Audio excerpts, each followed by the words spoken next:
Hello, I'm David Cook. I'm here for NVA. Where's the eggs? Oh, there. Lovely. Oh, I'll wait for these first lights. This was me a year ago. This is Brooks Hatlin from the film Shawshank Redemption. I was leaving a job I'd been in for 23 years and feeling a little bit institutionalised. And thankfully, unlike Brooks Hatlin, I haven't hung myself. I'm more a bit, I hope, like Red, the other character who dreams of the Pacific Ocean and thinks of hope. One of the things which I've been doing is I joined NVA, and this is a still, which is a bit grainy, of an exhibition which is on at Street Level Gallery at the moment called Island Drift, which is a photographic project. But NVA is an organisation which does outdoor, large-scale artworks which involve mass participation with the audience, taking people up a mountain in the middle of the night. I'm here to talk about Kilmahoe St Peters, which is a modernist building in Cardross near Helensburgh, built by these two guys, Andy McMillan and Izzy Metstein, probably the two most celebrated architects in Scotland. Lauded as geniuses, but they also taught at the School of Art and made pretty much a generation of grown architects, men and women, cry during their crits. This is the Monastery de la Tourette in near Lyon in south of France, which was built by Corbusier and is a great inspiration for St Peter's. And the reason I mention that is St Peter's is very much an homage to this. Picasso said, "Good artists borrow and great artists steal," and I think Izzy and Andy must have had that in mind.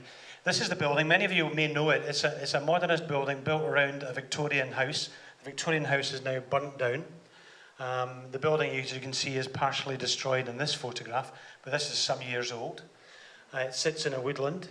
It was, at the time it was built, a very impressive building. It was 1966. You can see it's got this unique ziggurat roof at the front.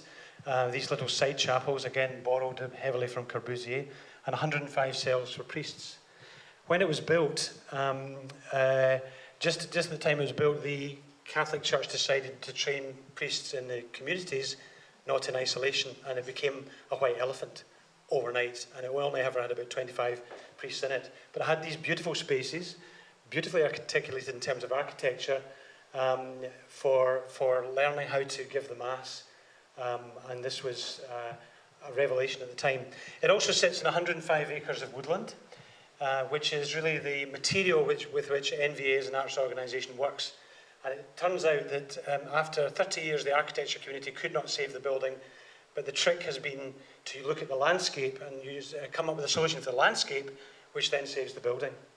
But the building is now an absolute ruin. That's as it stands today. It's got no roof. These amazing glue lamp beams, there were 14 of them, there's currently 4, and probably by next spring, another 1 or 2 will have fallen. It's been unloved, it's been covered in graffiti, it's been set on fire. Half the time you go, there's a kid on the roof dangling his or her feet off. There have been black masses, there have been allegedly a pornographic movie made in the building. There's all sorts of nefarious activities in it, but it still has a power, it still has a resonance, and it has all these semi-destroyed arches which are endangered. That's me in a mask. And that's to demonstrate that the building is full of asbestos. So those of you who've taken the opportunity over the last 20 years to go and visit it, I do hope you didn't breathe too deeply.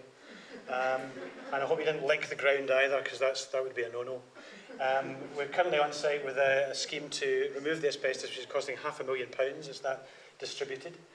This is the architect going down to Doom on a bat hunt. We discovered a bat, and then we discovered that there were hundreds of bats. And interestingly, the male bats live in what are technically known as bachelor roosts in the seminary, and the female bats were using the convent block for maternity purposes. So, go figure, nature was following the humans. This is an image. It may not look that clean when finished, but we're restoring the architecture. We're removing graffiti. At the moment, there's, in very large letters, someone has put the words "expensive shit" at the very top of that. So we're taking that off. And it will be restored to some of its architectural glory, but most importantly, the back half will be restored as a consolidated ruin. So it will still have that resonance as a ruin. But this is the space with the reconfigured ziggurat roof. We've got a private sponsor who's paying for all that. And this will become a space for performance, which will house 300 people seated and 600 standing. And the next slide will show an image of, oh, I skipped over one. This is a growing project. We have a Victorian walled garden. In the landscape there's also a castle and all sorts of other features.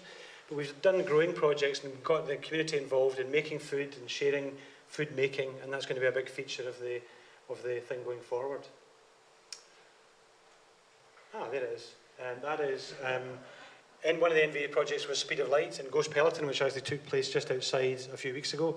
And this is a kind of mock-up of an evening with an audience with the Speed of Light there. So it's going to be using lots of innovative partners like the National Theatre of Scotland and others to create projects in the building and become a new venue.